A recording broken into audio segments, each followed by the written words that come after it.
Global leaders and diplomats from around the world filed through the delegates' entrance this morning during the 67th session of the UN General Assembly. Secretary General Ban Ki-moon opened the plenary with his annual State of the World speech and used the opportunity to call attention to the ongoing crisis in Syria. This is a serious and growing threat to international peace and security, which requires Security Council action. The international community should not look the other way as the violence spirals out of control.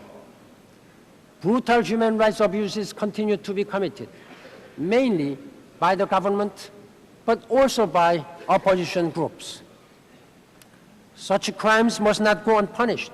The Secretary General also called on world leaders to stand down in the face of volatility and said Israel must lower its tone against a potentially nuclear Iran. The shrill war talk of recent weeks has been alarming and should remind us of the need for peaceful solutions and full respect of the United Nations Charter and international law.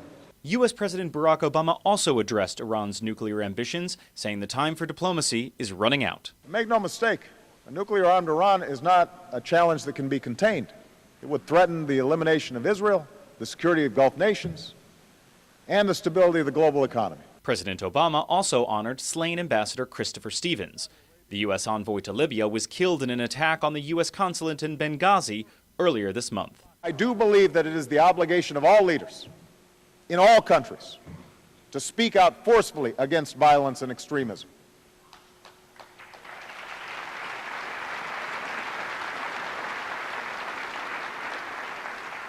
It is time to marginalize those who, even when not directly resorting to violence, use hatred of America or the West or Israel as the central organizing principle of politics.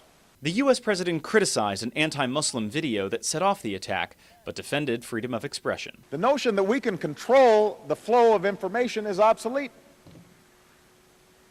And the question then is, how do we respond? And on this, we must agree. There is no speech that justifies mindless violence. For his part, Indonesian President Susilo Bambang Yudhoyono said defamation of Muslims is unacceptable.